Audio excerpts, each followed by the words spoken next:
You're listening to the Native Plants Healthy Planet podcast, presented by Pinelands Nursery.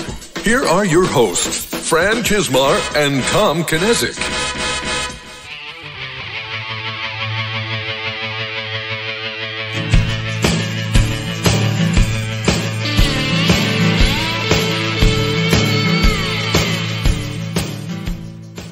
Welcome to allergy season and the buzz, brought to you by the Native Plants Healthy Planet podcast, presented by Pinelands Nursery. I am Fran Chismar. And I'm Tom Kinezic, and today we're buzzing into episode 157.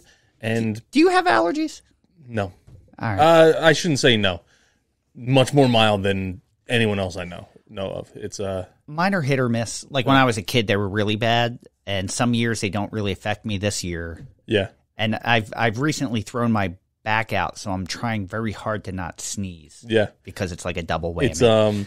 It's always funny this time of year because I'll be like, my eyes kind of itch a little bit, and I got a little bit of a headache. I wonder what's going on with me. And then I'll like say that to my wife, and then she's like, "It's allergies," and she's like just all puffed. She's terrible, and I'm like, "Oh yeah, I feel bad for complaining now because it does not hit me very hard." I was down this morning in our 7-gallon crop looking at for pruning purposes, and by the time I got back up here, I couldn't stop rubbing my eyes, and I'm like, all right, I have to stop, or my eyes are going to be the size of golf balls. Yeah. No, it's funny because I didn't even think about it too much until you just you said it, and then I'm like, yeah, my eyes are a little irritated. I feel it, but it's not like anything I was even thinking about clearly. So, but we like to do a little bit of follow-up on some things that came up in past episodes that we learned more after we forgot to share in this case, before we get into all that really fun, cool native plant stuff that we always give you every week. And so, Fran, why don't you start with the first one on this list? Sure. Actually, I wanted to add one that's not on here. And we kind of did this the last buzz, but to say welcome to all the new members of the all the new listeners. We've had another huge influx of listeners and members to the Native Plants Healthy Planet Facebook group. For sure. So we just wanted to say thank you to all the new listeners that found us, and welcome. And we'll kind of walk you through this a little bit like we did the last buzz, just so you know the segments, the reoccurring segments and what we do. But I just wanted to address that. But the first thing we wanted to follow up on that we forgot the last buzz that we said we'd circle back is the SAME conference, which is the Society of American Military Engineers. And Tom and I and Tom's brother Steve attended the conference 3 weeks ago now. Yes, probably 3 weeks ago. Yeah, so it was. Oh, I guess I can look at my calendar and tell you for sure. It was in April. It was in April. Yeah. It was on a Friday. I'm currently looking back. It was on April 21st. Yeah. So about 3 weeks now. Yeah, three. About 3 weeks now. So Tom went for the first time last year and couldn't stop talking about how good of a conference it was. It's a one-day conference, and I was fortunate enough to be able to go this year. And it just gives you a really good insight to what's happening in the restoration world, especially there was a lot of coastal resiliency work being talked about. Yeah, this conference in particular is all about, I think it's the SAME Coastal Resiliency Conference. And so for what we do, is to grow a lot of plants that sort of grow in salt marshes and along coastlines, it is the who's who of who we want to sit down with. Yeah, exactly. It's like all of our customers are there. The people that are customers are there. The people that hire our customers are there. So it's like, oh, we should probably be here and learn. Yes. So, but it's just fascinating stuff that they talk about as well. And it's nice to hear about some of the efforts through the DEP and other organizations and private entities. But, we were really excited to hear about Atlantic white cedar restoration in New Jersey, that they were saying within a 10-year span they're trying to restore, was it 10,000 acres? 10,000 acres of Atlantic white cedar bog. But a lot of it had to do with climate change and sea level rise and other things tied into climate change. And it was just, how are we going to protect our barrier islands and what can be done and what the models are and what we're looking at in the future. And it was a huge eye-opener in that respect. But it was also impressive to see the impressive group of individuals tasked with working on this and what they had to say. So it was, Yeah, I kind of, it's one of those ones where I feel like I'm looking in, I'm like, do I belong here? Like, like this is pretty incredible stuff. So, but it was a fantastic one-day event that we all got a great amount about, with some great speakers, and learned about some great projects being done. So, yeah, cool. It was really a lot of fun conference. It's one that I look forward to every year. Mostly for the networking. I always feel bad. This happens at every conference I go to. And I used to think it was like other people were like the ones that played hooky from the seminars and wanted to talk outside. And then I'm like, it happens at every conference, so it has to be me. That's actually the one. Like, I feel bad not going in and listening, but I end up just talking to people outside for way longer. Well, to be fair, I not every talk is going to resonate with what you need to do. So there's definitely talks that are more important than other talks, and you find that some of the people you need to talk to, sometimes that conversation's more important than the conversation going on in the auditorium. Yeah. Yep. So I completely get that. And Fran, you have something else on our list here. You told me to throw it on last time. Or you remember. texted me and said, remind me to remind you about beef hearts. Okay. Yeah. I guess I can tell now. I was thinking I could use it as a secret, but I will. Do you want to keep it for a secret? Because I don't have a secret. No, I've come up with another secret. All and right. I am a big proponent of eating animal organs. I think the research that I've seen it shows how healthy some of this stuff can be for you, and how like mineral dense and nutrient dense it can be. And then like historically, it was really important for human survival. So. That being said, that was a more modern or more common thing. Yeah. It's becoming a more common thing to hear from a lot of people just in general now. Yeah. But about 10 years ago, I was not on that kick. And my dad came up to visit me when I was in college. And it was a couple of friends, and we were sitting out by a campfire, and he bought hamburgers for us to cook over the campfire.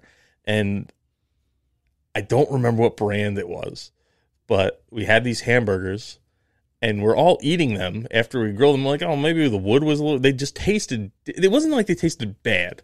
They just tasted different.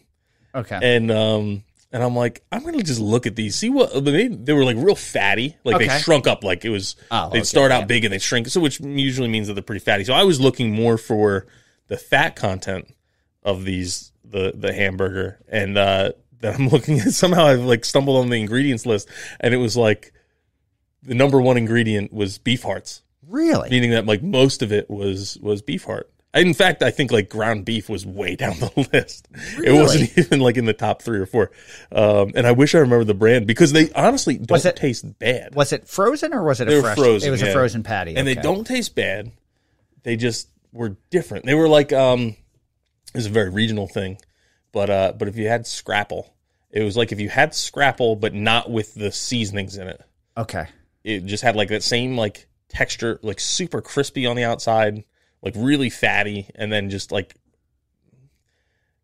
there was just the slight minerally taste that you'd get from eating real heart. Yeah. So because it was real heart. So I have never ever looked at a list of ingredients on a hamburger patty. You wouldn't think you need to. Because I would just think it's ground beef. And even in that case, I wasn't looking for the ingredients. Yeah. I was looking for the fat to lean breakdown, and that was just what I came. It wasn't on the box, so I looked at the ingredients, and I probably was even more surprised that there was an ingredient list on it. Now, did you tell anybody else that? Oh yeah, I told everyone.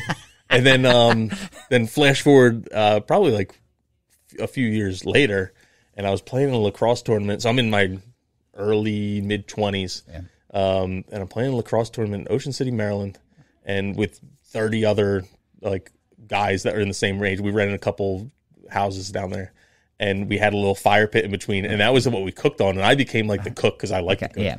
And the one guy who's in charge of the team just went to Walmart or wherever and just loaded up on food and just got the cheapest hamburgers he could. Yeah. And so he takes out that, like, it was an orange case of like 36 patties. And he's like, oh yeah, here, get cooking. And I'm like, oh, the beef hearts. And everyone's like, what are you talking about? I'm like, oh yeah, these are mostly beef hearts. But by the end of the week or weekend, everyone loved them because they didn't, like I said, it incredibly cheap, didn't taste that bad, and it was a beef byproduct. I wonder what the nutrient content is. Oh, I have no idea. Like if it's better for you than ground beef. If it's cheaper, I would imagine it's more of a. I wonder if that's a part that's typically used, because we talked about it before, for like dog food or pet food. Yeah, probably. I don't know. And I'm looking on Walmart's website right now. I even Googled like beef heart hamburgers, and now it's like a thing. It's what people are like into this now. And wow, interesting. Yeah, I'm wondering if I've had them now. Yeah, I got into it more out of guilt, like because I hunt. Yeah, and I would have. You're throwing so much of the animal away when you do that. Like if a deer weighs 120 pounds or something, if you had like a mature doe, but then so much of that is it's like in its organs. Yeah, and so like the lungs, I guess you could eat, but I don't. And then I was like, well, the heart, it's edible, so let's try it. And then you start finding some really cool recipes where it's not. You get something with like more aggressive marinades, whatnot, and it kind of like tempers the overall, because it is an intense flavor on its own. And same thing with liver. Like liver is, I'm not a big like just chopped up liver and onions guy. I make it into pate, I guess. I have never had liver. Yeah, really. Now, as a kid, it was something that my dad loved, and he would have it often. And my mom would always, my sisters would just tell me, you don't want this. And my mom would only make it for my dad. Like it was never something that we had to eat. Mm-hmm. But my dad loved liver and onions. Yeah. But I've never had it. Yeah. It is interesting how like you have these generational, I want to say dialects. That's not right at all. Generational tastes that, because I know like people from that generation love liver and onions. Yeah. That's why they still have it on diner menus. Yeah. I think it's something they grew up eating. Yeah. You know, because my parents grew up during the Depression. So I think that was probably maybe a cheaper alternative. You know, all those new listeners that you welcomed? Yes. Like, at the beginning, they're all gone now. So we're back to our core group. I thought this was about plants. but we do, like I said, we do like to follow up on some things that we find are pertinent and or fun or just endearing to our listeners, like talking about beef hearts, the early years in beef hearts. Well, you know, it's actually our first segment deals exclusively with native plants. Yeah, so maybe that's a good segue. Yeah. So in that segment, we title it "That's Hot," and it's really just a phenology chart of sorts that we keep, that we don't keep track of at all, and that we just kind of go out and say, hey, this is what we see that is of interest to us this year. Could be something that's blooming, could be something that's just has like we found a new fact about, could be something that just catches our eye for whatever reason. That's what we do right here. So Fran, give us the music.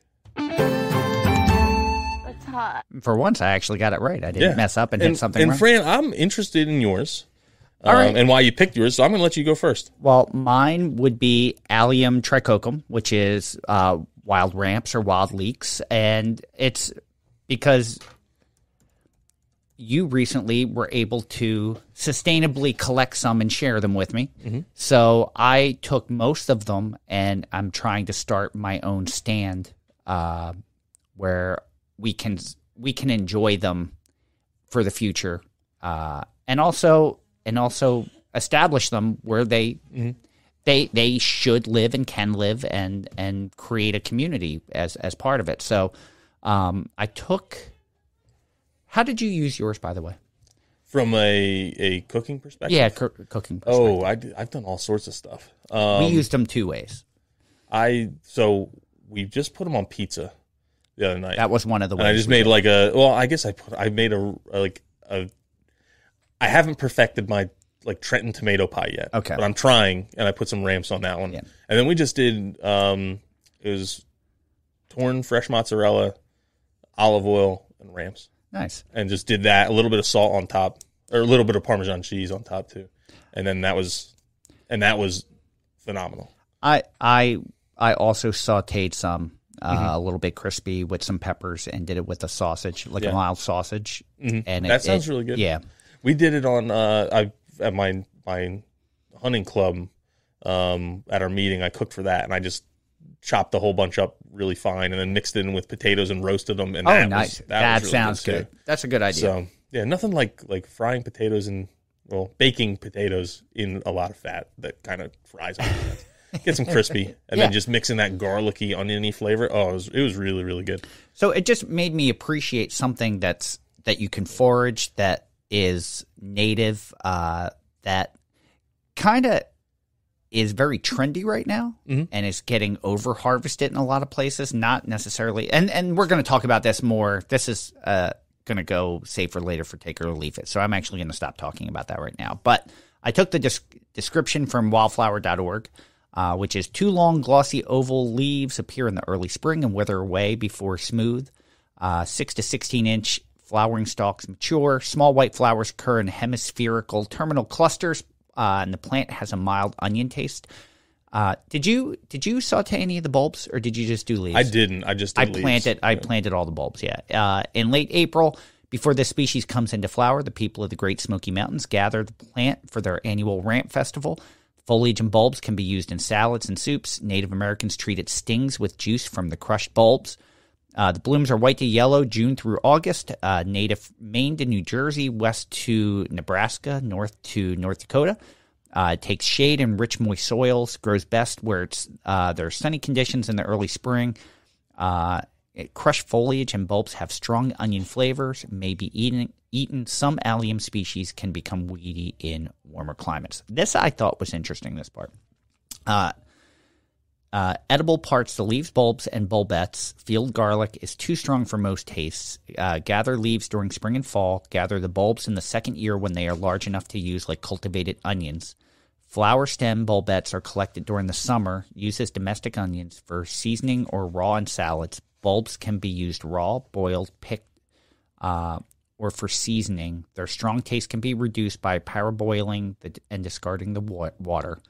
To freeze onions or garlic, one should coarsely chop, blanch 2 minutes, drain, pat dry, and place them into plastic bags. The bulbs can also be dried for use as seasoning. Use flower bulbs to flavor soup or for pickling. This was the point that I thought was interesting. Poisonous parts. All parts are technically poisonous but causes only low toxicity if eaten. Can be safely eaten in small amounts. Large quantities are not recommended. Symptoms may include nausea, vomiting, diarrhea, which I hadn't really heard. Yeah. Oh, I hadn't either.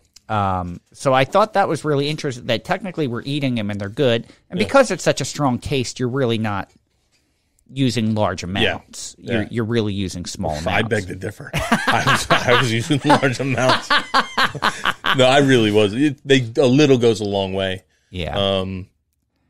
No, that's interesting. Yeah. Very interesting. Yeah, I hadn't known that, so I just thought that was fun to add in there. Yeah. As a very cool side note. What do you have this week? Mine is also an edible plant that I didn't include in here. After you tell that, I'll tell you how I know that's edible. Yeah. Yeah. Okay. And I've actually eaten it before. Yeah. So I actually had some today. Really? I'm planning on having some later. My plant, wow, that's really dark, is Robinia? Robinia. Pseudoacacia. Pseudoacacia. Yeah. Are you sure? Yeah. That looks like it says pseudoacacia. Oh, maybe it is. Yeah, maybe it is. I'm known to be wrong. Yeah, but most people are going to know that by black locust, and they're going to wonder why I'm picking this plant. I gave it away already. Because black locusts have a reputation, especially in our area, as being somewhat invasive. Because we're outside of the native range, the traditional native range of this plant, and they really can take over fast. Yes. And I pulled a little snippet out of Morton Arboretum's description, and I did think it was interesting too, because the name, why it's dark on our screen, is because I just copied and pasted it. But it also says in the name is like, do not recommend in there. And so that snippet says, black locusts have invasive traits that enable them to spread aggressively. While these trees have demonstrated invasive traits, there is insufficient supporting research to declare them so pervasive that they cannot be recommended for any planting sites. Review of the risks should be undertaken before selecting these trees. Black locusts produce hanging clusters of very fragrant white flowers in the spring. This fast-growing native tree can form colonies and has brittle wood. Sharp spines may be present, and they suck. I hate the spines. Yeah. Nothing worse. I love walking barefoot, walking through the yard, and I have a whole hedgerow of black locusts, and the branches obviously come down in the yard, and I'll have cleaned them up, but little pieces persist, and I'll step on a spine and get a big hole in my foot. Not fun. And it does have brittle wood. Like you do get a lot of broken branches, and I know part of the reason that because they will colonize and come in on their own and we're really not native. I know there's a problem with riparian buffers because a lot of the purpose of a riparian buffer is to remove nitrogen from the soil before it gets to your water source. Well, this is nitrogen fixing, so it's actually putting nitrogen into the soil, kind of like a legume almost. Yeah. And the flower actually kind of reminds me of a legume flower also. That's because it is, in a sense. I think it's in the pea family, like many other things, and the flower kind of has that flavor. So you can eat the flowers of this plant, you can eat it raw. Yeah, one of my good things. And they're described on the Forager Chef's website as being slightly floral and then slightly pea-like. It's kind of like sweet pea flavor with like a floral hint. Yeah. It's a good way to put it. And they smell, I love the smell of them this time of year. And I'm going to collect like a whole bunch for Alyssa Lewis. You can use these in teas. I'm sure you're probably already doing that. But so many teas end up like darker in color when you dry these out. They're a nice white. So if you're going to give it as a gift or you have it like in a displayed type jar, that adds like a little bit of a color contrast there. And it'll give your tea more of a floral note. And then the recipe that the Forager Chef has on here that he likes from former guest Sam Thayer, they're buddies because they're both from Wisconsin, and they both like to forage, clearly, is actually for, as I lose the page, but it's basically they take a large amount of black locust flowers. Don't wash them. Okay. They're rain washed. I guess they can get waterlogged if you wash them. Saute them in some kind of oil. Cook them down about halfway through. You're going to add more. Okay. And then cook them down about halfway through those. Now you're adding some more. So you have like a good combination of like fresh and cooked. And then you just eat it like a vegetable. Very nice. But even the Forager, he has as like a garnish on a crepe with like white chocolate filled crepe with macadamia nuts. Kind of very similar to like a salad garnish and all kinds of cool stuff. What you would do with like redbud flowers. Yeah. The reason why you can also jelly these as well, which reminds that's a good follow up too. I did not get the red buds in time. The weekend I was going to do it, it poured rain, and I checked them the next day, and like so many got knocked off, and the ones that were left just weren't looking great. So I'm like, guess I'll wait till next year. I'll head north and get some up there. Now, the only reason I know they were edible is when my wife and I first started dating. We were at a park, and we were doing a picnic, and we walked by a black locust, and she picked off flowers and went to eat them, and I almost like smacked them out of her hand. I was like, whoa, like, do you know that you can eat those? And she goes, oh, well, we have these trees back in Poland, and I would eat them as a kid. I'm like, but this is native here. Yeah. It may look similar. I wouldn't eat that yet. and justifiably, she also said that you can identify mushrooms by sticking your tongue on it. Poisonous, she was saying she was taught as a kid you would put your tongue on the gills, and if your tongue started to tingle, that was a poisonous mushroom and not to eat it. It doesn't work for everything, but even Sam Thayer was like, I don't know if I'd go by that. But we did look it up, and it was edible, and it tasted the way she remembered them tasting. So there must be something in like a very similar family in Europe to that. But I even got our propagator to try one today, and he was saying he expected it to be sweet. He's like, didn't taste what I thought it would taste like, but it wasn't bad. Yep. So he swallowed. He didn't spit it out. But so now this plant is divisive because it has those invasive tendencies. Yes. But there is value because you can, valuable because humans can eat it, but also it's the host for like quite a number of pollinators. Yes. So there's benefits to it, but there's also downsides. I am more or less anti-black locust, but since they're here and I'm not getting rid of them, I will utilize them to the fullest. I guess you can use them really for fence posts too, because the wood doesn't really rot. No, I don't think we're that far outside of the native range, if I remember correctly. So, like, I think the native range ends in, like, the true native range in Pennsylvania, I thought. So I don't think we're that I'll let you know far here. out. All right, we're going to look it up real quick. It is, Pennsylvania is the closest we get. Like, even like Bucks County and the counties near us. And we're 5 miles from Bucks County. Yep. So we're not that far outside of its native But range. it's listed as inventive in New Jersey, New York, going up into New England, and then really west of Missouri. It's present in every state. Okay. But the main states tend to be Alabama, then headed east and north, and then skipping Mississippi, but then Missouri, Arkansas, Tennessee, native in that range. Right. So, yeah. I wonder, there's no, we just talked, they have a ramp festival in West Virginia. Where's the Black Locust Festival? I don't know, but there is a Wild Foods Festival that I caught it like the week after it ended last year in September, somewhere in Ohio. Or maybe it's Wisconsin, and I'm very That's something tempted I want to go. I'm like, I'm going to expense this as a podcast trip. Ooh. And, does that mean I get to go too? We'll see. We'll see what your boss says. No, honestly, I think it's a great idea. Yeah. I think there's so much content to be had there. But I would love that. So. I would totally love that. All right, so two plants that you should familiarize yourself with if you don't know them. They both have plenty of value.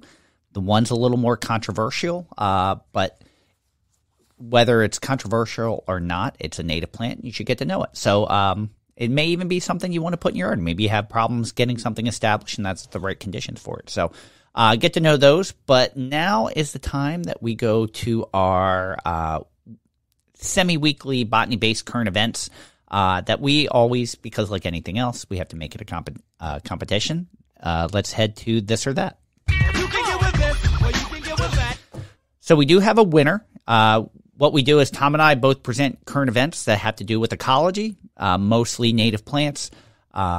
Sometimes we get away from that a little bit. On the last buzz, I did one about native plants in Hawaii rebounding, which was a follow-up to one where they were saying Hawaii was mostly non-native plants at this point. Tom had an article about the California superbloom. Is that right? Or am I missing? Yeah, you're missing them. I'm missing it. That was 2 buzzes ago? 2 buzzes ago. All right. Oh, we are on our A game. We've been doing pretty well up until that. I missed it. I'm looking too. So all right. Let's see. It was. I'm trying to remember what mine was now. Our memories are shot this time of year. It is. Not that they were that good. Well, I was going to say we've recorded so many podcasts that are just in the can for future, and that's our topic that we're going to talk about, and one's coming up. But that got missed when I updated the notes. I'm trying to remember what I'm trying to remember before you look it up what mine was, and I can't. I'm going. We're way. It's back pretty here. far down. Yeah, it's pretty. We've far had down. a lot. There's been a lot of posts in this group. Well, I will say this: we have a winner. Yeah, and that's part of it's so far down because of how many posts we've had in the last 2 weeks. But we do have a winner, and the winner this week is Tom. He's back on his winning ways, and he wins by a vote of 14-10. So it was a little close. Yes, it was 14-10. Your article was I don't remember. Bees face many challenges. Oh, that's right. And I don't. That's where it cuts climate off. change with bees, and what they face with climate change and what it means to native bees. And then mine was from the David Suzuki Foundation and titled "Knowledge of Nature Challenges Human-Centric Thinking." So David Suzuki beats the fall of bees due to climate change. I'm actually making it a little more dramatic than that. Yeah. But that's pretty good. So Tom, you get to pick if you would like to present first or second this episode. You know, I usually let you go first, so I'm going to go first. All right, do it. And mine, I picked an incredibly long article. Ooh. And I have disclaimer here. It's not about native plants.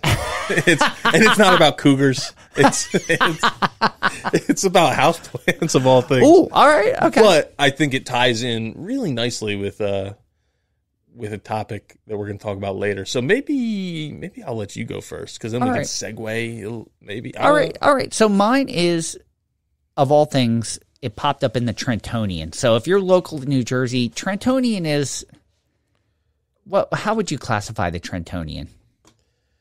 I wouldn't say it's a rag paper. I wanted to say that, and I bought myself, but it's not up there with the Wall Street Journal. No, it's towards the bottom. But it's not. It's the Trentonians' claim to fame for the longest time during my teens and early 20s was that they had a page 6 girl, bikini girl, for the longest time. You know, that's what kind of paper it is. Kind of like the New York Post. Would you say it's similar to the New York Post? Similar in headline structure. Not even. No, it's not as bad in headlines. It's and it definitely doesn't have as much clout. No, but so, it's a small city paper. Yeah. It touches on local topics. It's some of which are out there sometimes. Yes, yeah, very true. So, and I was kind of surprised to see this article show up, which is New Jersey's native plants need stronger protection. And this is by Allison Mitchell. And again, you can find this on Trentonian.com.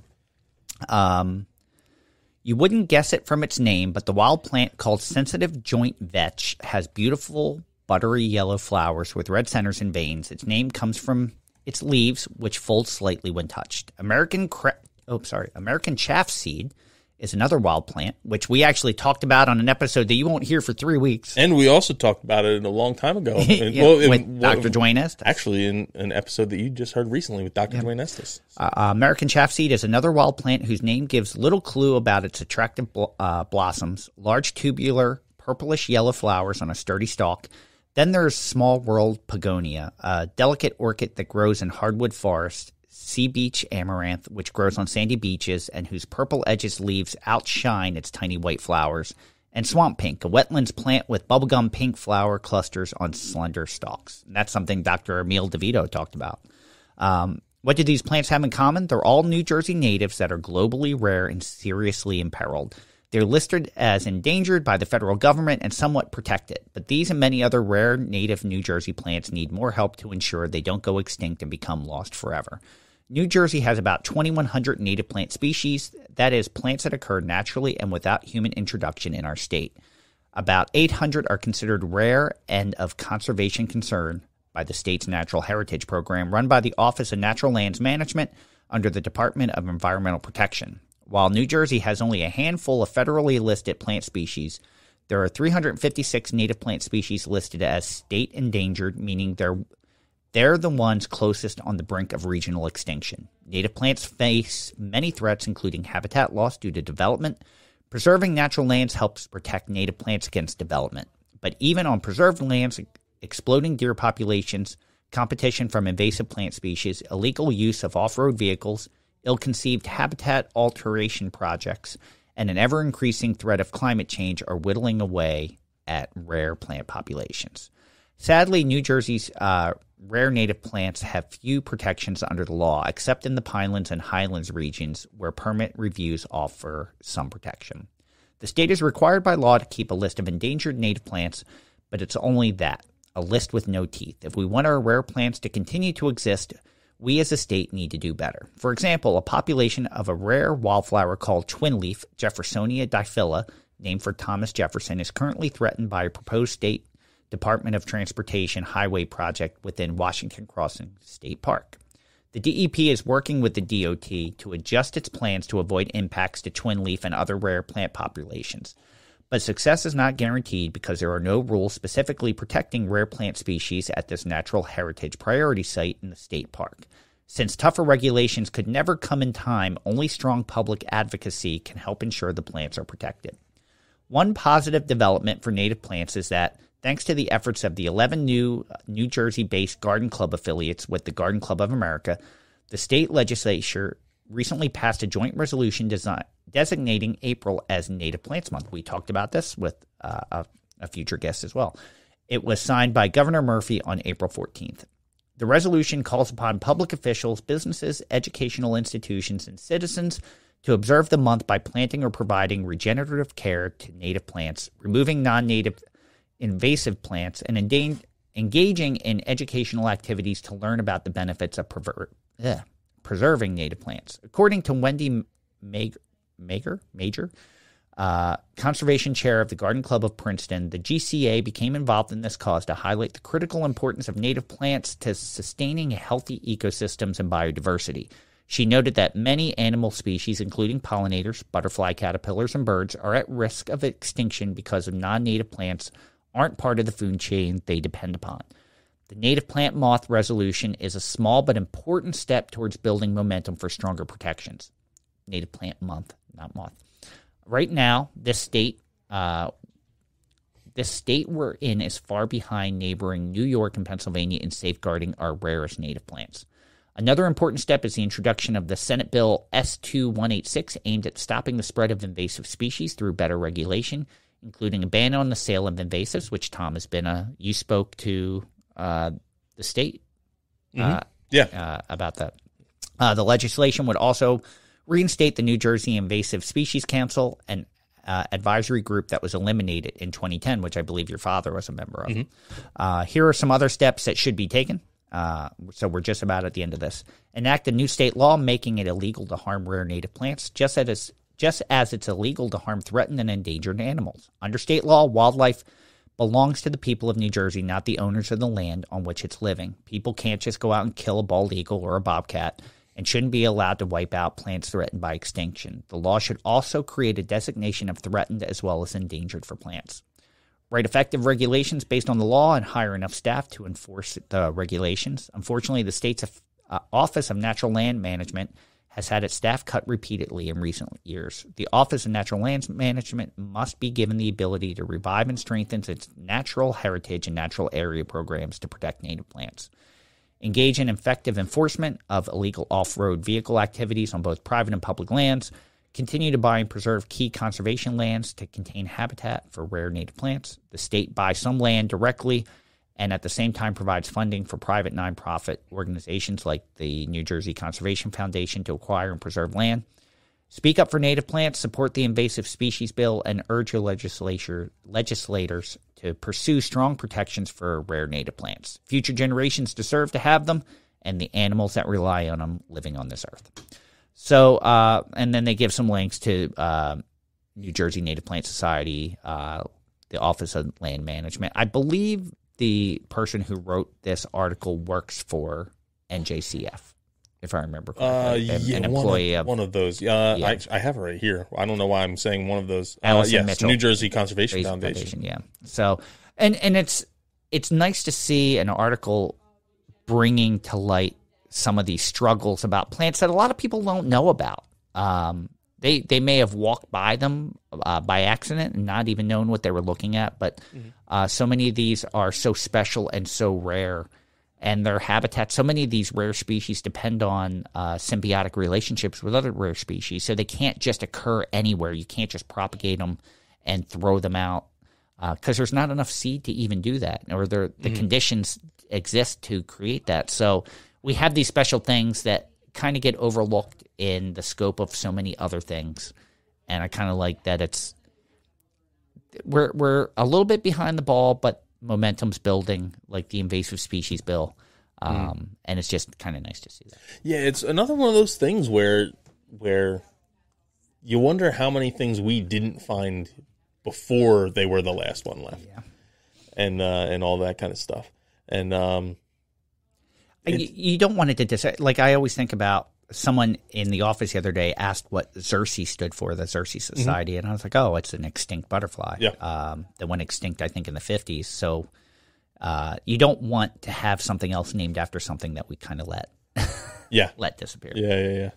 So, no, it's a good article, and it's true not just in New Jersey, but many, many states. Yeah. And we have some really passionate people who are sticking up for some of these rarer plants, I'll say, and we might not always agree at times, but overall our mission is the same, to preserve these populations. And that's a special area that Washington's Crossing Park on both the PA side and the New Jersey side. The PA side is where Bowman's Hill Wildflower Preserve is. The New Jersey side, you're not far off from like Baldpate Mountain and the Friends of Hopewell Valley Open Space and Sourland Conservancy. It's a really special, unique area that so many special plant species and wildlife interactions that it would be a shame to lose those. Yeah. No, and I'll rephrase what I just said, is we might not always agree on how to preserve these species the same way. It's not that we don't agree on whether they should be preserved or not. But we're working towards the same things, and sometimes it's frustrating to see how heated some of these arguments can get, and almost feels like it's distracting at times from the main goal. Yeah, but no, it's good that this is coming out in a local paper where local people are going to read it. People that probably weren't exposed to this kind of stuff before. I agree. It's an article that you wouldn't expect to be in this paper, and I'm glad that it is, because I hope it's opening eyes to a subject that maybe they wouldn't have seen otherwise. So I want to hear about houseplants. All right. What do you got? Well, houseplants per se, because I'm going to talk about spaghetti. No, I'm just kidding. We're going to be like the only podcast that doesn't talk about how all this spaghetti got dumped on the side of the road. I guess we're talking about it now. In our great state of New Jersey, no less. And interesting. The great interesting spaghetti things. dump. Yeah. I loved how all the foragers came out of the woodwork and were like, "Oh, looks like they tried to make garlic mustard pesto the wrong way." I made that joke like early in the day, and then I saw it on so many other pages, and I'm like, I guess I wasn't that original. But but my article this week is actually about houseplants. All right, and it was shared on an Instagram account that I really love. And if you're into native plants, especially ones that might not be as native to where you are, and they're really unique, is Lillian Bird, and she works for the Florida Native Plant Society as like a botanist, I believe, and just a really, really good follow, because she just shows some way different stuff than we have around here, and is really knowledgeable and engaging with her videos. And I just want to say your article is shorter than mine. I trimmed a ton out. Like, this is what I do. Fran just puts the whole article in and says, 4 pages. Skip. Okay. I cut out what I don't want to read beforehand, just so I kind of keep it shorter and more succinct. I don't have that gene in me. Yeah. It's going to be long and drawn out. But the article she shared was in Wired, and it was titled "When a Houseplant Obsession Becomes a Nightmare," and it was actually published back in October. But I think because of some of the things Fran and I were talking about beforehand, I'm like, I can't choose. I got to go with this article. All right. And it was written by Brian Howie, and I will read a little bit and then give you some of my perspective. Your monstera is boring. The pothos hanging from your bookshelf? Yawn. The windowsill cactus collection is at best a solid meh. Anyone can grow houseplants that absorb nutrients from the soil, energy from the sun, etc. But if your plants don't consume insect flesh in a gut-sucking display of evolutionary brutality, let's face it, your collection is basic. To turn your mild-leafed menagerie into the ultimate selfie background, what you need is Nepenthes. Nepenthes. Nepenthes, which is pronounced Nepenthes, is a genus of pitcher plants typically found in Southeast Asia, at Australia and Madagascar.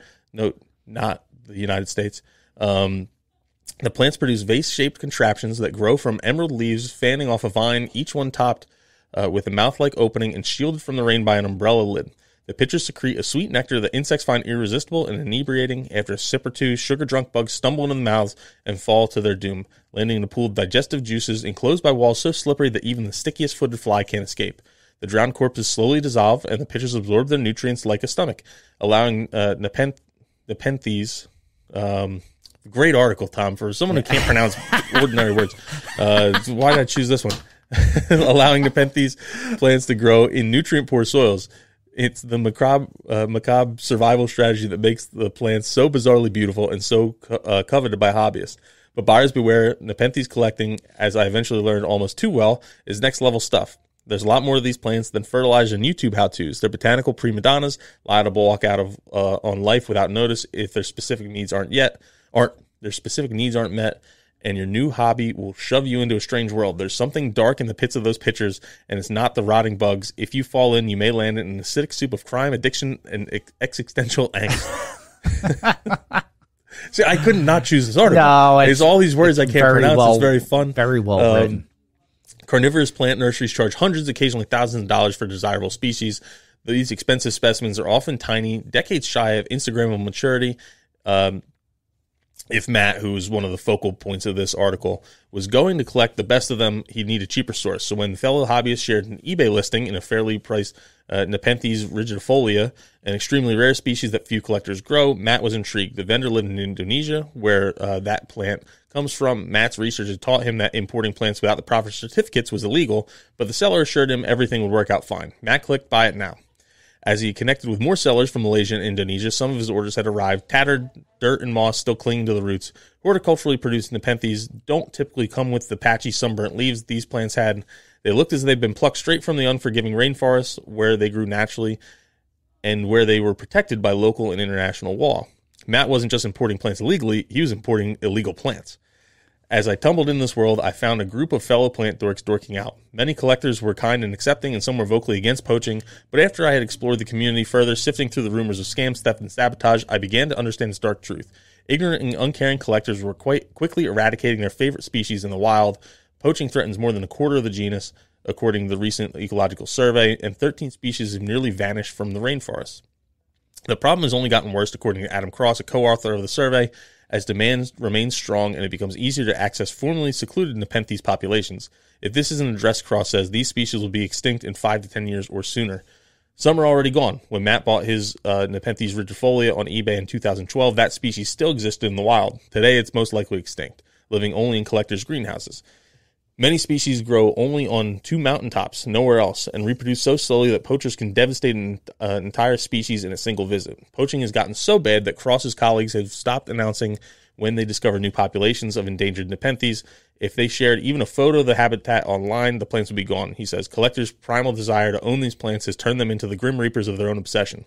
Nearly everyone I interviewed for this story pointed to collectors as the prime drivers of the Nepenthes train wreck. The poachers themselves are just the cross ties under the tracks, they said. Still, I wanted to learn why someone would poach plants and whether they saw themselves in the machete-wielding arms of the Western Extinction Machine. The wording of this is fantastic. I know it is.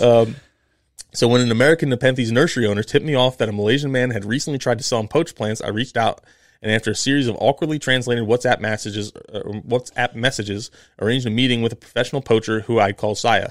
That was not his real name, of course.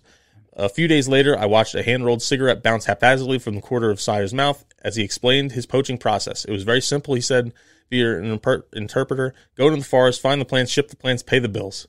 From the same tribe as some other researchers, Saya lives in the village on the shoulder of Mount Kinabalu, home to several desirable Nepenthes species. Saya lost his job back in 2015. Even with steady work, it's not easy to support a handful of kids and a wife in Borneo, so he turned to the family business. Most of his villages poaches exotic plants, he said, to supplement earnings from the local rubber plantations. Saya's brother-in-law taught him the basics, and he soon earned more as a poacher than he'd ever made through legal employment. Today, he estimates that 80% of his income is poaching Nepenthes and orchids. All of his business comes from Facebook. Nepenthes represents an enormous challenge for botanic conservationists. How do you convince collectors to get worked up about saving a plant from across the globe when they can have them all to themselves at home? Part of the issue is that most people don't care much about wild plants, including many plant nerds. Humans' threat modeling tells us to treat animals like the furniture in a room and plants like the wallpaper. We're so focused on the chairs we don't notice the peeling walls. Botanists even have a term for this plant blindness. Nepenthes collectors are blind not to the plants themselves, but their own eradication campaign. I can see why you chose this, because this really ties into our take it or leave it later. Yeah, it's not, and the article itself is really fascinating, and the article is significantly longer than this. I just kind of chose enough to get the point across. But yeah, it's fascinating that this is happening there with this individual genus. But this is something that happens locally, really across the world and locally too. And I don't want to spoil our take it or leave it because I know you have a really good example of something that happened. We just found out the other day. Yeah. That happened is happening close to us. Yeah. And I'm sure not to the extent of this, I don't think. But no, but there's examples that we've heard from everyone on this, and I don't know what the answer is, and that's why we thought it would make a good. Actually, you brought it up as it's kind of like a subtopic from the last Take or Leave It. Yeah. So no, it's eye-opening. I didn't know where it was going, but once it kind of went into it, I was like, yeah, I see it. And it's just a collection. It's being poached from the wild, eradicated from the wild, serving an ecological purpose in a manner in which it evolved to sit on someone's shelf. Yeah. Yeah. And it's to me, it's no different than having a caged bird. Very similar. And it happens with animals too. Yeah. In the U.S., you hear about foreign animals, and I want to say it's tigers, but there's like more tigers in the state of Texas today than there are in the wild. I'm going to fact check that because I'm not exactly sure that's the species. But that's right. If I remember, there was something they make mention to that on season 2 of Tiger King, I believe. Yeah, there's 2,000 to 5,000 tigers in Texas. Oh,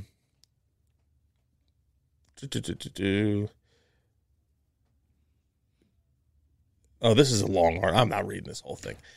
We have a podcast to do. I can't go and read this. But anyway, the concept is still like the same, and it's there for a lot of plants, even less rare plants.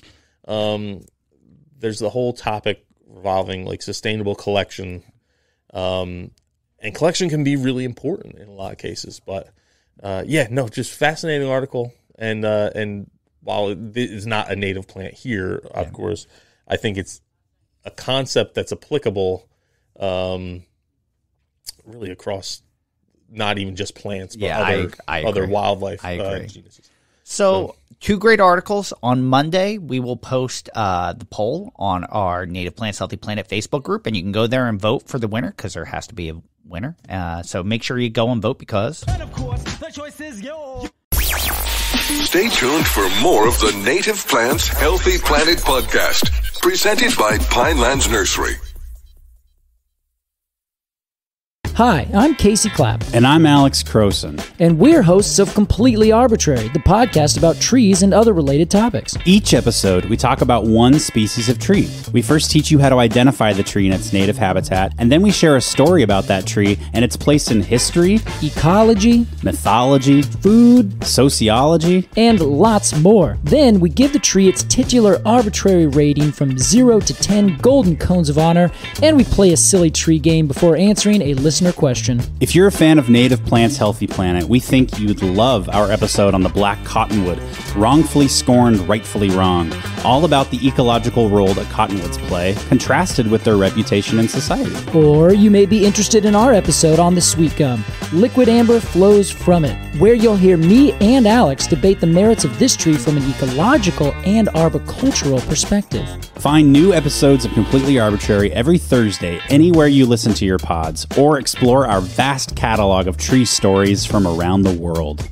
Should we end with a tree pun? Sure, you got any ideas? No, I'm stumped. Welcome back to the Native Plants Healthy Planet podcast, presented by Pinelands Nursery.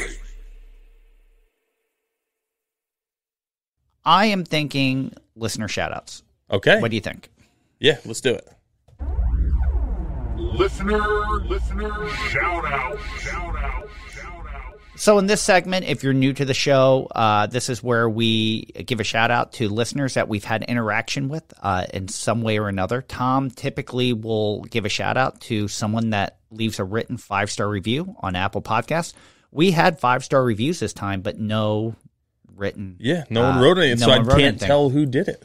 Do you have a shout out? There's nothing on my script. I didn't. That's because I didn't put one on your script. I can't think of anyone who deserves a shout out because they did not do the minimal required work.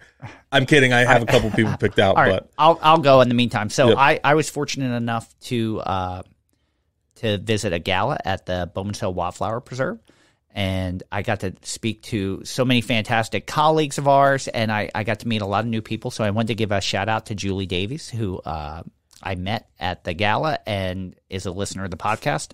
And I wanted to thank her for the kind words that she shared. She had a lot of questions about the podcast, which was kind of nice to talk about that a little bit. And also to Avery, who is a listener of ours that I talked to on the phone because she is working and got her local municipality to start planting some native plants. They were given planters that they were going to fill specifically with native plants around the community. So I thought that was great that she made a positive impact within her local community to get the government to work with her that way. And she was excited to get to work with us. We were her first phone call. So, Avery, I want to thank you for that. Yeah. I will cut in here, Fran, and say that I'm reading this whole tiger article, and it says they estimate about 3,300 tigers are thought to reside in India as of 2019. So, and 8,000 are in captivity worldwide. Wow. So, yeah, that's wild. Yeah, something else. That's so crazy. 2,000 to 5,000 of those are in the U.S. That's a wide range. Sure. I wonder if that number is actually lower or greater since Tiger King. Yeah. I wonder if that number's changed. The social ramifications of that too. I agree. Do you have a shout out? I do. Yeah, okay. I do. So the first one is for Georgianne Sandgren. And just someone who it's actually been kind of cool with the small retail business I have. Every once in a while, people leave like an order comment saying, "Hey, I listen to the podcast and I really love it." And so she wrote in, and then it was, I got to remember the person's first name. I remember the last name was Kubera, but it's Catherine, or I think she went by Katie. Kubera, and same thing. Said that they listen to the podcast and they really enjoy it. So I love hearing that. Yeah, no, it's fun to see it pop up when on those order notes when. I love that people throw it in. So, yeah. And it's the same thing with the nursery when people like when Avery said, when I answered, I don't think she was expecting me to answer. She goes, "Oh, I listened to the podcast." Yeah. Like that was the first thing. Yeah. So it starts, you know what? That starts the conversation out really good. Yeah. So you want special treatment. That's what you got to do. That's I'm kidding. That will not get you. We're nice to everybody here. We are. So we don't have any listener question or comments this episode. We do not have a Grow Read a Book. Are you working on one? I'm doing more like hobby reading and listening now. Okay. I'll give shout outs to some of the books I've listened to. I listened to The Terminal List by guy James Carr.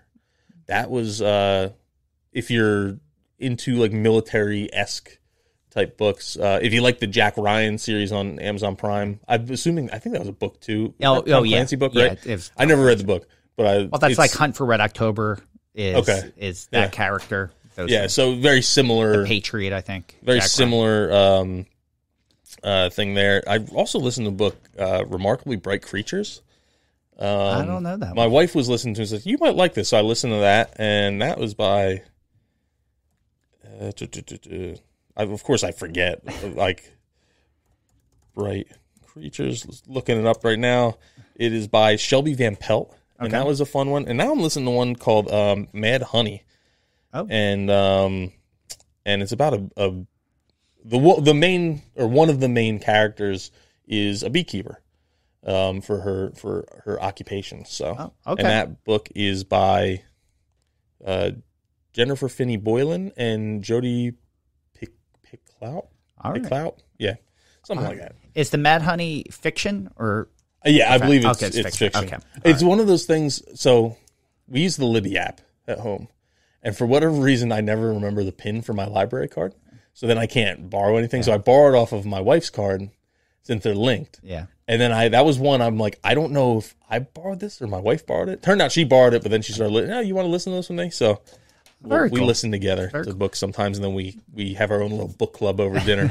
So just some of the hobby stuff I'm listening to now. I'm looking ahead to segments. This is a first that we both have complaints this episode. At least that we're... Yeah. Oh, yeah.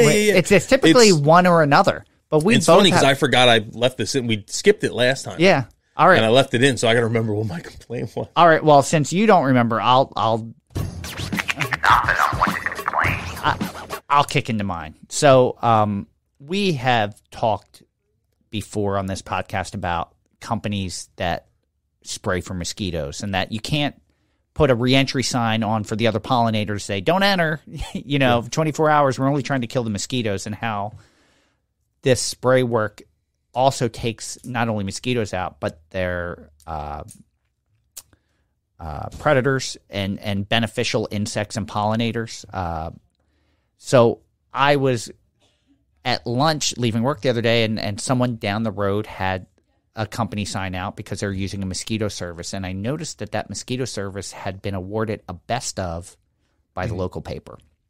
And that really just drove me crazy, that not only are they partially at hand for destroying the ecosystem, but they're being rewarded for it from the newspaper. Now, I didn't stop to see what category they won best of, but I mean, this is something that even the paper is bringing light to, to reward it. And it just really kind of made me, at first it made me angry, and then it made me sad that this continues to be it's becoming a bigger industry. Yeah. Instead of kind of going away and people realizing maybe this is a bad thing. Like I'm almost waiting for the DDT trucks to start going down the road in the middle of the night again, so you can run behind the fog. It's not DDT, but they do municipal mosquito spraying in a lot of different towns as part of it. And that was one of my concerns about the whole in New Jersey, the spotted lanternfly spraying.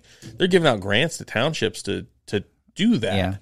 And it's one of those conundrums, because it is an invasive species that we do want to control, and by far the easiest, most effective, and most cost efficient control is to just spray an herbicide. Things die easy when you spray the right herbicide on them. However, you have this wild area. Yeah. Or I should say like that little wood strip in the community. So they're going to spray all that, kill everything, every insect that's in there, realistically, that's susceptible to that pesticide. And then you're probably not going to get them all, because they're not going to spray in the trees 60 feet up. Yeah. Like, especially if there's houses around. Now you have, like, that would be irresponsible to do that with the drift concerns. So you still have plenty of spotted lanternflies. When I've, like, again, I mentioned hunting earlier. When I'm hunting, I'm seeing way more spotted lanternflies when I'm 20 feet up in a tree than I am at ground level. Yeah. So, and a lot of sprayers aren't getting up there, or even know to get up there. Or you can't safely or you can't safely get up there. If they're doing it, it's, So it's like, is it worth the risk? Is, I guess, what I'm saying in that. Yeah. I mean, it's funny, like, you get little victories. If I'm correct, I just heard that glyphosate for retail purposes won't be on the shelves by 2024. There's still, like, you'll still see Roundup as a brand. It just won't have like Glyph in it. Yeah. So you make which is another it's something else conundrum, because it's something else that's. And I remember I saw this in I was in Home Depot the other day, and I was waiting, and there just happened to be a bottle of Roundup sitting in front of me as I'm waiting for the water jug that I needed for them to get off the shelf. And I'm looking at it, and it's like, oh, it's still glyphosate, but it's also got diquat in it. Yeah. I'm like, okay, which one of them? But even diquat, like, when I started in the industry, it was paraquat. Yeah. And then paraquat got banned and it became diquat. They just changed it. And before paraquat, it was something else. Like, I remember spraying things and having people telling me, oh, this was an Agent Orange. Yeah. But it doesn't, maybe that product goes away, but something else replaces it without necessarily knowing what the outcome of. Yeah. We're going to get into like a big tangent here is, and that's, we've mentioned it with the neonicotinoid pesticides is, and I think we even talked about it in our episode with Sharon Telvaggio from Xerxes Society about like the milkweed conundrum. Yeah, is okay. There's a lot of places that aren't using neonics anymore, but the alternatives, and a lot of people just assume that means they're not spraying pesticides because they aren't using neonics. Well, that's not really the case because you still need to have some kind of control to get that plant to market. And in my mind, and what's been explained by the people who are behind the chemistry, is like, well, the stuff that it's being replaced with is in a lot of times like way worse than what the neonics were. So and then like I said, it is really, really, really hard to grow nursery stock or produce or anything pesticide free at scale. Yeah. And we talked about part of that is you're creating a lot of times you see insect is something's out of balance. Like pests, like something's out of balance. Well, when you're creating a nursery stock and you're growing 100,000 of something, you're creating a monoculture. So it's out of whack. It's not going to be a balanced ecosystem when you're creating nursery crops. So you're going to get that. And if you want it to come to market, there's a lot of times there has to be some kind of insect control. No matter, you can try to do everything correctly, but products get used. Even organic products doesn't necessarily mean that they're 100% safe. So I just saw that sign and it kind of, a little piece of me died. And I thought I wanted to bring it up. Every time I see one of those signs, I'm like, I wish they knew. I'm not going to go knock on their door and tell them. The ones that really drive me nuts are the ones that are what was I going to say? The ones that say, like, I don't remember. It was like, I can't remember what I'm trying to say. It's like not pet safe or like family safe. It's just like they're, environmentally friendly. Because a lot of times those aren't. No, they can be. There are environmentally friendly, I don't want to say insecticides, but mosquito repellent type sprays. Rick McCoy talked about it in our Gardening with was it Gardening with Native Plants or Meet Our Listeners? I think it was Gardening with Native Plants. And he talks about what you can, some of the stuff that they'll use that's like, it's more like essential oil based in a lot of cases. And you can, there's certain plants like we talked about, mountain mint. Naturally it will repel them. So there's other things you can do. There's natural alternatives out there. I don't know how well they work, but we have, that's my complaint, but we do have a Tom's Petty. You belong among the wildflowers. So I wrote in here, native plants for pollinators, and I didn't know where you're going. I'm still trying to figure out exactly what I was doing when I first wrote this 2 weeks ago. I think it was along the lines of you have just warring factions in a sense of how to do this the right way, and I don't know what side is more right. I don't know if either side is perfectly right, but a lot of it is like or the broader picture here is you have this like these factions of what is the right way to do native plants and how, like when it comes to the local ecotype, when it comes to provenance, I guess those are kind of the same thing. Yeah. When it comes to like how far plants are moving in all this, and it's one of those things where we say like don't let perfect be in the way of good. Like we need to get to good first when it comes to garden centers and what's available, even at Home Depot and Lowe's and those kind of places. We need to get to good first. Yes, and we're pausing, or there's things out there or groups out there that are saying, "Oh, we can't do it this way because it's not good enough. Like it's not perfect."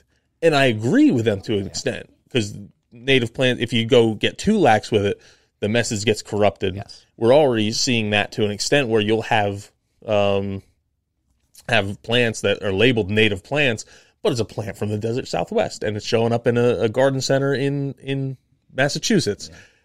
Does that really make? But it's labeled native plant, and you have people going in, and they got this nice shiny label, and it says native plant on it. They're going to buy native plants. They think they're doing something good.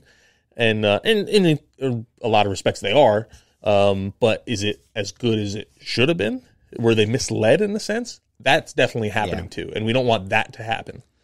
But if we made it so that every native plant you bought had to be from like that county, I don't think that's possible. No, and now you're going to have people not buying native plants because they just don't exist. That's so limited that in a perfect world, you'd want local provenance first. But if you can't get local provenance, I'd rather see you get a native plant that's not local provenance over a non-native or an invasive. Yeah, exactly.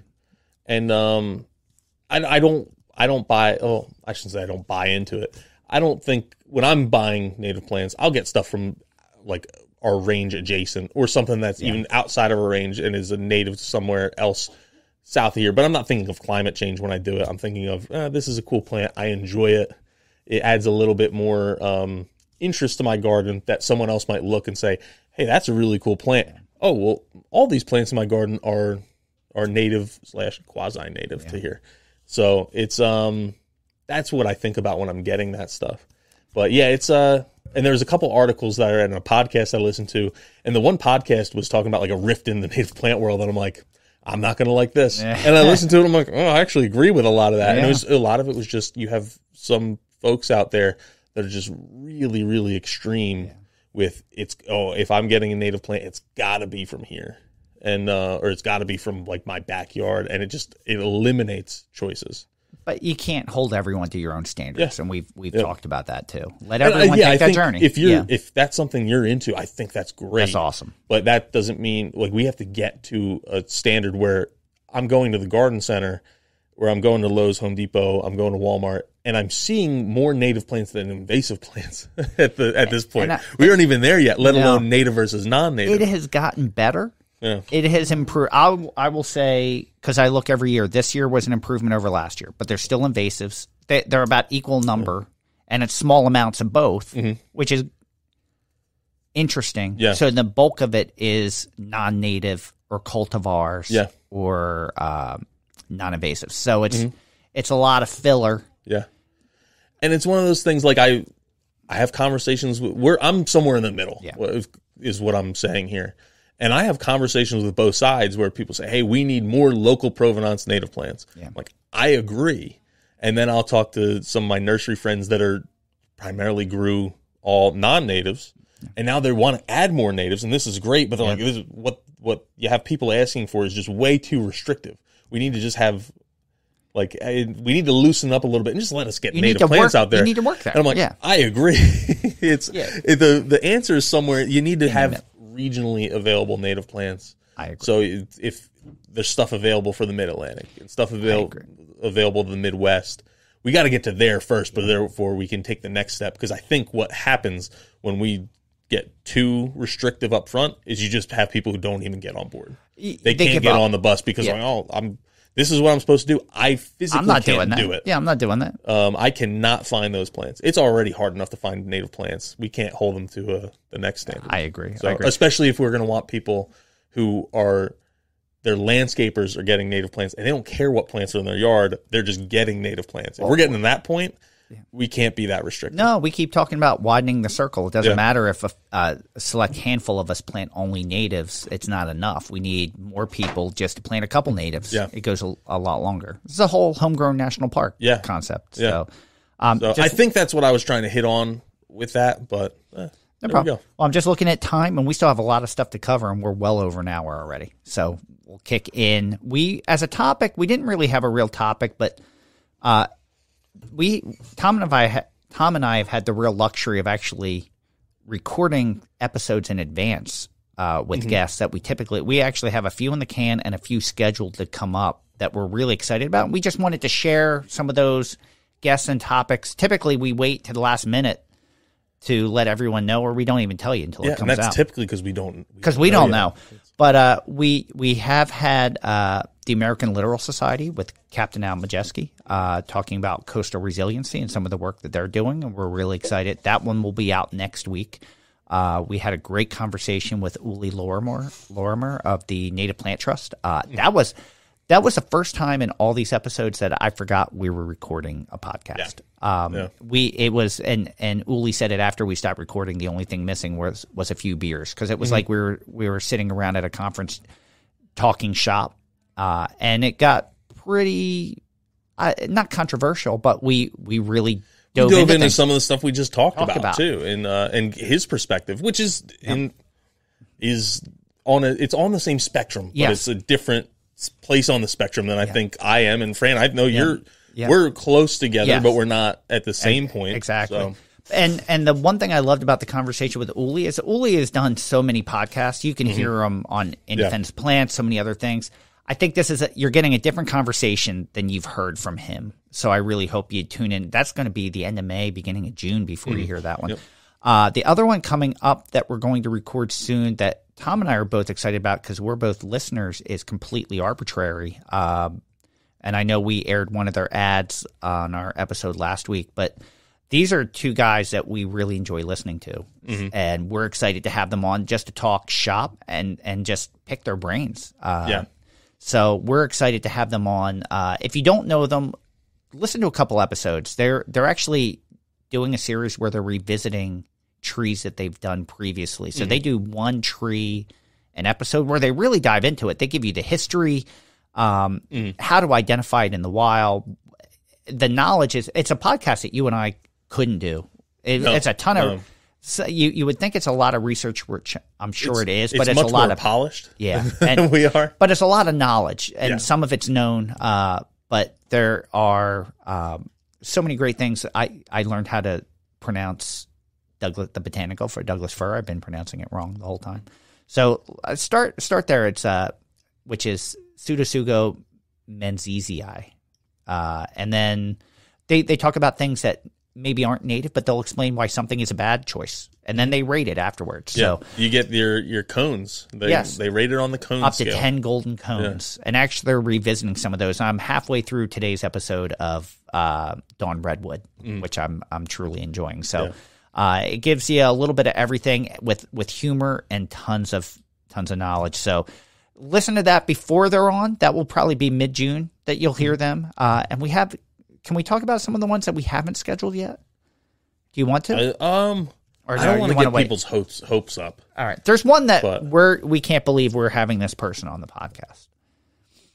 That they agreed. I'm trying to remember who that is, Fran. Well, they were out of the country, and then they came back, and before we scheduled, they left the country again. We're waiting for them. Oh yeah, we're waiting to. Let's keep that one in the. All right, let's keep that one. Some people are going to know.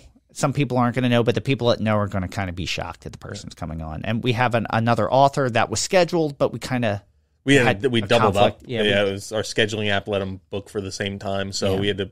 But move some stuff around. If you enjoyed our Cougar episode, you'll like this guest. So there's just some great guests coming up. We have the luxury of having some already recorded. It's been a little bit of a time warp because, of course, it's happening at the busiest time of the year for us, but. And the number of people who we've reached out to that, well, one we haven't heard from is always crazy, but that we've heard, and they said, hey, we'll pick a time, and just we haven't got it on the books yet, is staggering. Well, we have had Jennifer Cabrera gave us a list of recommendations of people that she thought would be great guests as a listener, and we appreciate that. And we did have one reach out. I was so thankful. Like, we had reached out and no one had gotten back to us. And one got back to us and said, I don't know why my people aren't getting back to you, but I'm personally telling you I will come on the podcast, but it has to go through my people. And their people still hasn't reached out. But she's keeping touch saying, I don't know what's happening, but I'm telling you I will come on. Yeah. So I don't want to say that name either, but we're excited about it's a author, poet, that we're really excited about. So, so we're excited. We hope you're excited. Stay tuned. We're excited about the past episode with the American chestnut. That was one of my favorite conversations.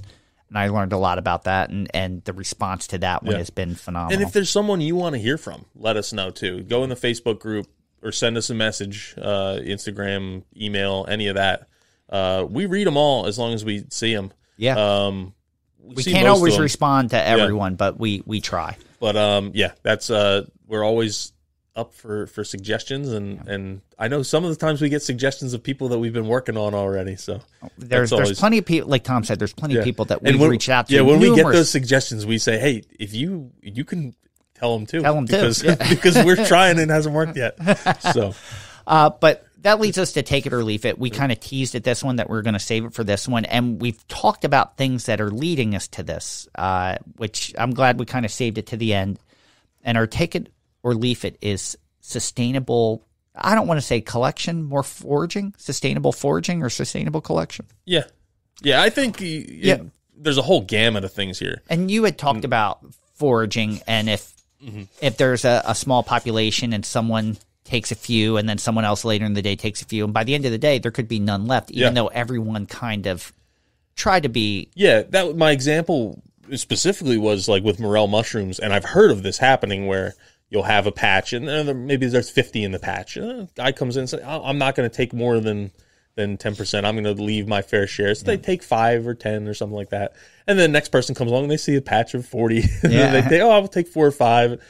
And you just, each person individually is saying, I'm going to collect it responsibly. But you reach a group of people and eventually come to that last one. I found my first morel. And it's the only one left. So now you've had a whole bunch of them there that are now all gone because you had a number of people that only took a small amount. Exactly. And I chose my plant ramp, for this. Like, we got to enjoy it, but I want to find a way that I can create a community of it where it occurs naturally, where I can prevent it from going extinct and not over collect it without hurting the wild population that they were taken from. But we were hearing you mentioned, I know this is kind of where you were heading with your houseplant with collections, but we had our propagator was at a collection site, which is a nature center and a nature conservancy. And they were saying one of the biggest problems that they're having is poaching, because they will give a tour to ID. And this is a place where you aren't allowed to collect from. Yes. I'll put that out there too. So they will give a tour and say, this is this mushroom, this is where it lives, and this is how you identify it, and this is our pawpaw grove that are growing, and this is where, we'll be able to supply pawpaws. And then the next day they come in and there's no mushrooms and there's pawpaws ripped out of the ground. And they're like, it can't be a coincidence that they disappear every time we give this tour. Yep. But there's people are saying, I need to get my hands on these and I'm going to take it. And it's a shame. One, that there's not an outlet for you to buy these plants out. And that's changing. I know we're dealing with a company called the Pawpaw Project that are working with farmers trying to be able to sustain a pawpaw as a crop for consumption, and also working with supermarkets to say work with these farmers to bring this project or this product to the consumer. There's a market for it. But in that time, you can't just. I mean, poaching's not a new thing. You think of ginseng and other things like that are rare and hard to find that people have to have it. And it's just, at what point is sustainable collection or foraging not an option? Yeah. Yeah, it's I don't know. I don't know is the answer. It's and it's also tough to say because like with ramps in particular, I've heard that we're losing ramp populations. And it's because, in my opinion, it's probably not because my brother and I went and had a spot at a friend's place and collected some. Yeah. And however many other people are collecting some. Yeah. It's you have people who are making money off of it and selling it to restaurants that are saying, I get a quarter a plant. I don't know what the rate is, but I'm getting so many a plant. So, there's no incentive for me to leave them here. Someone else will get them. I didn't share this with you, but one of the employees here shared with me that one of their neighbors is the head chef at a supermarket chain. Mm-hmm. And he was asking where they can go collect ramps because they needed them for this dish they were preparing, and they needed large amounts, and they were just going to go to wherever they were and collect it. Yep. And it's a supermarket chain that you know. If I said it, you would know. But that's the kind of stuff that's wiping out these populations for mass consumption. And that's what's tough. I don't know. You want everyone to enjoy it. You want everyone to appreciate what nature has to offer. That's what we keep talking about. But we have also mentioned if everyone went vegetarian, there wouldn't be enough. Wouldn't be enough native food to sustain you. Because it would be wiped out. So, on one respect, it's a little frustrating when you see it wipe out. On the other respect, people are becoming informed. They're learning about these things. They want to try them. They want to be excited. You want them to have a win. You want them to enjoy it. And it's just, at what point is it harmful? And I don't. Yeah, I don't know where that line actually is, and it's hard to say. And like I'm another thing that kind of goes along with this is I've talked about not acorn. What am I saying? Antler shed hunting. So Yes. white-tailed deer drop their antlers, and people make big hobby, and they're picking up all these antlers. Well, that's food for a lot of animals in the winter, and it's very nutrient dense food in a lot of cases. So you're picking them up, and I think I'm okay with picking up some. If I was walking through and found like some big giant ones, I'd be like, okay, I'm going to take this is cool. But little ones, I'll probably leave them there. Yeah. Because it is feeding something. And the same thing with a lot of these plants. And we seed collect all the time. There's like all kinds of birds that are eating berries, and turkeys are eating seed, and all kinds of things that are eating these seeds for harvesting some too. Yeah. So that's one of the things we do is we try not to over collect in these sites. We've actually just had this conversation with a state government agency because they wanted us to sell them seed for a plant that we collect. And we were like, we really can only collect enough to produce our own plant material. We don't have enough seed to sell. And they're like, collect more seed. And we're like, we can't sustainably collect more seed without hurting the sites that we collect, or we rotate sites. Yep. We only collect from a certain population. If we do that, we're going to over collect and destroy the sites that are helping us. You need to help us find, but the state doesn't want us to collect on their land. Yeah. They want us to sell them seed, but we can't collect protected properties. So it's how do we solve this? Yeah. And they're actually working to find private land for us to collect so we can sell them. And then another issue with the collection, especially seed collection, so you're doing berries, seed, that kind of stuff, and plants, I guess, is it's food. It's food, one, but now you're actually like I'm thinking of different berries. There's a ripening spectrum. Yes, it's not like everything's ripe. You have some that are ripen early, some that ripen late, and it's a bell curve, I guess. So we'll tend to go towards the top of that bell curve, and then we're only collecting the stuff that we can reach. Sometimes we're on ladders, and sometimes. But so if say we're collecting this berry, and we're only collecting everything that's at like chest height, and we're only doing it that one day of the year, we just removed a whole bunch of genetics out of the population. Yeah. So you may have, I know with grasses, one of the things is some grasses will shatter and actually break in half, so now the seed is hanging down. If that's lower than what we're going to collect, you've just selected out shattering out of your collection, out of the gene pool. Yeah. So that collection, you're lessening the gene pool from our perspective, what we're going to grow, and we're looking for genetic diversity. And we know that, and we try and take that in consideration. But we're also lessening the gene pool of what's left, and you're going to have an imbalance of. So, and it's the same. If you go and you're pulling ramps, you're going to pull the ones that are up. But if you get there early, and now all the ones that came up early are going to be. The population will start to bloom later. There's so many things like arrive later. We mentioned it's providing food for wildlife, so you have to make sure you're not hurting or over hurting the wildlife population that depends on that as well.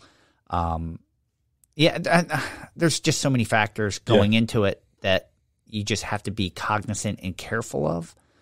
That is hard. Yeah, we have a lot of these where we don't have an answer. Yeah, but it's good to think about. It's like if you're cognizant of it, you're a lot further along than most people, and it would be so much easier to be ignorant of it. But we're better off thinking about it and knowing what we're doing instead of not. You even have to take into consideration, I was trying to think of this earlier and it had taken my mind, if plants are short-lived, if you over-collect seed from plants, say like big blue stem, isn't probably a very long-lived plant, but it reseeds itself in and keeps coming in. If you over-collect that over time, you're depleting that population as well. So it's I don't know. There's you want to do the right thing, you try to do the right thing, but then you see so many instances of things being poached or destroyed, even after we've been to a place to collect where it may be collected or things like that. Yep. So it's if everyone was able to produce enough native plant material, maybe some of that would end. I don't know. Yeah. No, I guess so. Yeah. But that's the answer. Yeah. There you go. Think about it. That's what it. we're saying. It depends. Think about it. Think about it. There you go. All right. Well, that's going to wrap us up for this week. Thank you for joining us. We hope you enjoyed listening to The Buzz. Thank you, everyone, for listening to Native Plants, Healthy Planet, presented by Pinelands Nursery. As always, thank you, RJ Comer, for our Buzz theme music. It wouldn't be the same without it. Make sure you listen or buy RJ's music wherever you consume your music. Check out his Americana playlists on Pandora. You will enjoy them. Follow us on Twitter at Pineland Nursery, Facebook at Pinelands Nursery NJ, Instagram at @nativeplants_healthy planet, or you can also check us out on Instagram at Pinelands Nursery. And of course, you can check out our videos at YouTube at Pinelands Nursery. Don't forget about the question and comment line. Little Birdie told me that we may be getting a call from Saul soon. Don't want to jinx it. He said he was working on something special for us. Which is nice. Yeah. We haven't heard from him in a while. Many of our new listeners don't even know who Saul is because it's very infrequent now that he calls. But you can call us with a question or a comment at 215-346-6189. I will repeat that, 215-346-6189. And we will do our best to play your call on a future episode of The Buzz. And welcome to all the new members in Native Plants Healthy Planet Facebook group. There's been a few hundred just over the last week. We appreciate you finding us and being a part of our community. And just remember to keep it kind there. All right. So you can buy Native Plants Healthy Planet merch at our website, www.nativeplantshealthyplanet.com. I always think I say an extra W in there, but I'm pretty sure I got it right. There's a link right at the top, takes you to a Teespring store, and we have a whole bunch of designs up there. So don't be afraid to pick up a design, because whatever we profit off those shirts, we're actually giving to organizations we think are doing a really, really good job with native plants. So far, it's gone to the Native Habitat Project right when they were getting started. Yeah. That was something we had them on right when they got started up, and we're like, oh, Kyle's an inspiration. Yeah. Like this will go a long $500 way. to him is going to make a much bigger difference than if we gave it to a large organization. Yes, I agree. And the same thing with the Sourlands Conservancy, which is in our neck of the woods. Gave it to them, and also Bowman's Hill Wildflower Preserve. So, and I think three we're getting recipients. close to our next awesome. next giveaway total here. That so is fantastic. I got to check again, just make sure my math was up to snuff. That's a lot of shirts and product. Yeah. And we appreciate you supporting all these great and organizations and spreading the word. Yeah, if you already got shirts, we'd love to see them. So tag us in a social media post, whether it's on Instagram, put it in the Facebook group, that kind of stuff. Love to see those shirts in the wild. Other than Russ Fernari's phone case, I have not seen one of our shirts in the wild. Phil Stusnick has a couple that I've seen him into. Okay. All right, I've That's gotten very cool. pictures from some folks every once in a while. All right, but- that's very cool. Yeah, I would like to see those. Yeah. I would So, like to see them. and then you can listen to our podcast at that same website, but you're probably going to listen on Spotify, Stitcher, Apple Podcasts, really wherever you consume your podcast. We are on all platforms. When you're there, if you can do us a big favor, hit subscribe first if you are not already. It makes a big, big difference. And then leave a 5-star review. If you do a write-up with that review, I give you a shout-out here on our Buzz episodes. Those go a long way, so they just mean the world to us. From one, it lets us know that our content is good. And then two, it actually helps us with the whole Apple algorithm and getting you up in charts. Subscribers are a big one, and then 5-star reviews are a big one too. So. Yeah, I want to thank everyone. This past week I noticed we were number 15 on the nature charts for most of the week. So thank you for that little bump. Yeah. So with that, I had a secret. Let's hold it. I wrote it down. I still have one. Okay. But I think I told them in the last Buzz episode. All right. Did I say something about my wife eating liver in Paris? Was that on the last Buzz episode? I don't remember. I don't know if I know that story. Well, wait, you did. I think I did. You did. Yeah.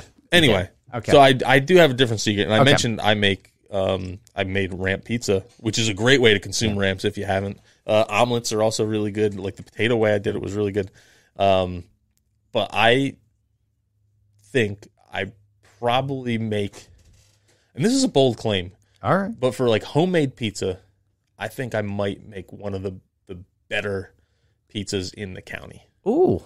I don't want to be over cocky and say the state, because New Jersey's a great pizza state. It's a big pizza state. I think we need to put that to a taste test. Here's my secret to you, Fran. Is I'm Okay. planning on bringing in pizzas for lunch tomorrow. All right. I'm going to go home and make them and bring them in. All right. Awesome. So, and people are listening to this, you're missing out. Unless you Yeah. could come, if you're listening to this at 5 a.m, come visit. Maybe we'll save you a slice. and show up at noon, and maybe we'll have some. But I think I've gotten my dough perfected. It's a sourdough recipe. Ooh, I'm one of those millennials that like got on the sourdough thing, and I didn't stop because I was good at it. Okay, it's probably honestly, it may be one of the things I'm like best at in my life is making sourdough bread and sourdough pizza. I'm a big fan of sourdough bread. Yeah. All right. So, I'm looking forward to tomorrow. It's It'll honestly be a nice hard Friday to go treat. to pizza places now. Wow. My wife says that about a lot of things I cook. I don't know. I just have a knack for cooking. I'm not like a professional level, but I'm a good home cook. But you enjoy it. And I enjoy it. It's like a stress reliever for me. And I like the creativity. I like the time crunch of timing everything up right. So it's something I'm just good at it. And my wife, everything you've brought in has been my wonderful. wife always says, you've ruined going out to eat. Like we can't go to a diner because we can make that better at home. It's like top end cheesesteaks are hard to make. Top end pizza is really hard to replicate, but I'm close. Wow. I'm like I'm really close. You know, it's funny you said because Agatha so many times we'll go out to eat. She'll be like, "I can do this better at home." Yeah. Like, why are we here? It's like when we go out to eat. It's like we don't go out to eat often. When we do go out to eat, we go to like the places that are rated like tops in the area because it's stuff that like we're gonna go to Laser Wolf for my birthday in Philly, and which is supposed to be like this awesome Israeli place. Awesome. So really looking forward to that, and a little more family friendly. I'm thinking, or more casual, I should say, than the other restaurant he owns, Zahav, which is like one of the top restaurants in the country. Well, I'm gonna write down to remember on the next buzz. To do a pizza review? Yeah, review your pizza. Which we've really gotten away from. That was one of the things we loved that we got a lot of criticism for. But we're going to talk, since you made it, we're going to, I'll do a 1 minute pizza review. How's that? All right, awesome. Great. That is a fantastic secret. I'm looking forward to tomorrow. Now I can't wait to come in. So look forward to it. If people think they make great pizza, feel free to send them to us. We'll try them. Yeah. Send them. Hand delivered. But all right. Well, thank you again, everyone. I'm Tom. And I am Fran. Thanks again, everyone. Coming up next week, we have Captain Al Majeski from the American Literal Society, so make sure you tune in for that. And we will see you again next time. Until then, keep it native.